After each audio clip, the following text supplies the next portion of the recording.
പ്രിയരെ, മംഗളവർത്തക്കാലത്തിലെ മൂന്നാമത്തെ ഞായറാഴ്ചയാണ് ഇന്ന്. മംഗളവർത്തക്കാലത്തിൽ മംഗളകരമായ കാര്യങ്ങളാണ് നാം കേൾക്കുക. ഒന്നാമത്തെ ഞായറാഴ്ച നാം കേൾക്കുക,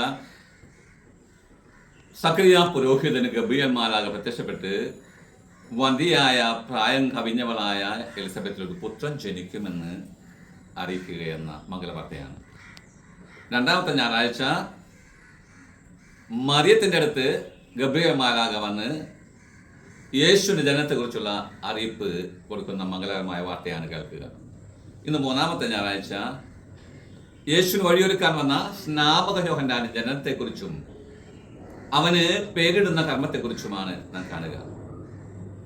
എലിസബത്തിന് പ്രസവ സമയമായി. അവൾ ഒരു പുത്രനെ പ്രസവിച്ചു.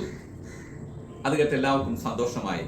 കാരണം പ്രായമേറെയായ വന്ധ്യ എന്ന് അറിയപ്പെടുന്ന അവൾക്ക് ഒരു കുഞ്ഞ് ജനിച്ചപ്പോൾ എല്ലാവർക്കും ഏറെ സന്തോഷമായി. അങ്ങനെ 8-ാം ദിവസം കുഞ്ഞിന് പേരിടുവാനായിട്ട് അവർ ദേവാലയത്തിൽ കൊണ്ടുവന്ന് അവരുടെ പിതാവിന്റെ പേരനുസരിച്ച് സക്രിയ എന്ന് പേരിടുവാനായിട്ട് അവർ ആഗ്രഹിച്ചു. അപ്പോൾ എലിസബത്ത് പറഞ്ഞു, അങ്ങനെയല്ല, അവൻ യോഹന്നാൻ എന്ന് വിളിക്കപ്പെടണം. അപ്പോൾ അവർ പറഞ്ഞു, ഇല്ല, നിന്റെ ബന്ധുക്കൾ ആർക്കും അങ്ങനെ പേരില്ല, പിതാവിന്റെ പേരനുസരിച്ച് സക്രിയ എന്നാണ് അവർ പേരിടേണ്ടത്. എന്നാൽ അവർ പറഞ്ഞു, അല്ല, അവൻ സ്നാപക യോഹന്നാൻ എന്ന് വിളിക്കപ്പെടണം. എന്താണ് പേര് നൽകേണ്ടതെന്ന് അറിയാൻ വേണ്ടി പിതാവിനോട് അവർ ആഖ്യം കാണിച്ച് ചോദിച്ചു. അപ്പോൾ പിതാവ് ഒരു എഴുത്തുപല കൊണ്ടുവരുവാനായിട്ട് ആവശ്യപ്പെട്ടു. ആ എഴുത്തുപലകയിൽ അവൻ എഴുതി, സ്നാപക യോഹന്നാൻ എന്ന് അവൻ വിളിക്കപ്പെടണം. അത് കേട്ട് അവരെല്ലാവർക്കും ആശ്ചര്യമായി. സ്നാപക യോഹന്നാൻ എന്ന് അവന് പേരിട്ടു. അന്ന് അവൻ്റെ മൂകമായ ആ വായി തുറക്കപ്പെട്ടു. അവൻ്റെ മൂകത മാറി.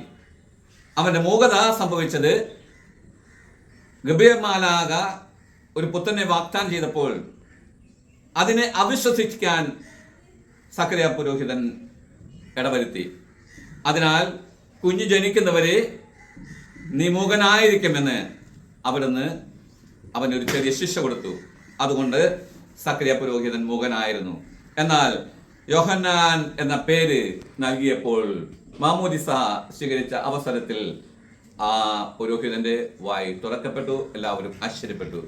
പ്രിയരെ, ദൈവത്തിന്റെ പദ്ധതിയെ പൂർണ്ണമായും വിശ്വസിച്ചവനാണ് സക്രിയ പുരോഹിതൻ. അദ്ദേഹം നീതിമാനും ദൈവകൽപ്പന കൃത്യമായി പാലിക്കുന്നവനുമായിരുന്നു ഭാര്യ എലിസബത്തും. അങ്ങനെ ദൈവഹിതത്തിന് പൂർണ്ണമായും വിട്ടുകൊടുത്തുകൊണ്ടാണ് ദൈവം അവരോട് കരുണ കാണിച്ചത്. അതുകൊണ്ടാണ് സ്നാപക യോഹന്നാൻ, ദൈവം കരുണ കാണിച്ചിരിക്കുന്നു എന്നാണ് ആ വാക്കിന്റെ അർത്ഥം. ചിലപ്പോഴൊക്കെ നാം കാണാറുണ്ട്, ഭാര്യ ഭർത്താക്കന്മാർ വിഭജിച്ച് ജീവിതത്തിൽ അസ്വസ്ഥത, കുടുംബങ്ങളിൽ അസ്വസ്ഥത ഉണ്ടാകുന്ന അവസ്ഥ. ഇവിടെ ഈ ഭാര്യയും ഭർത്താവും ഒരു തീരുമാനം തന്നെ എടുക്കുകയാണ്, അവൻ സ്നാപക യോഹന്നാൻ എന്ന് വിളിക്കപ്പെടണം എന്നുള്ളത്. കഴിഞ്ഞ ദിവസം ഞാൻ ഓർക്കുകയാണ്, ഒരു വീട്ടിൽ ചെന്നപ്പോൾ അവരുടെ വീട്ടിൽ വയ്ക്കേണ്ട ടിവിയെ പറ്റി ഒരു അസ്വസ്ഥത ഉണ്ടാക്കുകയാണ്. കുടുംബനാഥൻ പറഞ്ഞു, നമുക്ക് വീടിന്റെ ഫ്രണ്ടിൽ ടിവി വെക്കാമെന്ന്. അപ്പോൾ ഭാര്യ പറയാണ്, വേണ്ട, നമുക്ക് നമ്മുടെ ഡൈനിങ് റൂമിൽ ടിവി വെക്കാമെന്ന്. അങ്ങനെ രണ്ടുപേരും കലഹമായി. അവസാനം മക്കൾ ഇടപെട്ടു, പറഞ്ഞു, നമുക്കിവിടെ ടിവി വയ്ക്കണ്ട, ടിവി ഒരു സ്ഥലത്തും വാങ്ങിക്കുകയും വേണ്ട, വയ്ക്കണ്ട എന്നും പറഞ്ഞ് അങ്ങനെ ആ ശിഥില അവസ്ഥയിൽ അവിടെ ടിവി ഇല്ലാത്തൊരവസ്ഥയിലേക്ക് എത്തിച്ചേരുകയായിരുന്നു. ഈ കുടുംബനാഥന്മാരെ കണ്ടുകൊണ്ടാണ്, ഭാര്യ ഭർത്താക്കന്മാരെ കണ്ടുകൊണ്ടാണ് ഇന്നത്തെ നമ്മുടെ കുടുംബങ്ങളിൽ പല അസ്വസ്ഥതകളും അരങ്ങേറുക. ഭാര്യ ഒരു വഴിക്ക്, ഭർത്താവ് മറ്റൊരു വഴിക്ക്, ഭാര്യയും ഭർത്താവും മറ്റൊരു വഴിക്ക്, പല വഴികൾക്ക് പോകുമ്പോൾ മക്കൾ ഏത് വഴിക്കാണ് പോകേണ്ടതെന്ന് ചിന്തിച്ച് അവർ അസ്വസ്ഥത സൃഷ്ടിക്കുകയാണ്. അവരും അവരുടെ വഴിക്ക് പോകുന്നു. അങ്ങനെ മക്കൾ നമ്മുടെ കയ്യിൽ നഷ്ടപ്പെട്ടു പോകുന്ന ഒരവസ്ഥയിലേക്ക് എത്തിച്ചേരുന്ന ഒരവസ്ഥയാണ് ഇന്നത്തേക്ക് ഈ ലോകത്തിൽ നാം കണ്ടുവരിക. അതുകൊണ്ട് പ്രിയമുള്ളവരെ, നമുക്ക് ചിന്തിക്കാം, സ്നാപക യോഹന്നാന്റെ പിതാവായ സക്രിയ പുരോഹിതനെയും അതോടൊപ്പം തന്നെ എലീശാമയുടെയും മഹത്തായ മാതൃക. രണ്ടുപേരും ഓരോ ചിന്തയിലാണ് എത്തിച്ചേരുക. അവന് സ്നാപക യോഹന്നാൻ എന്ന് പേരിടണം.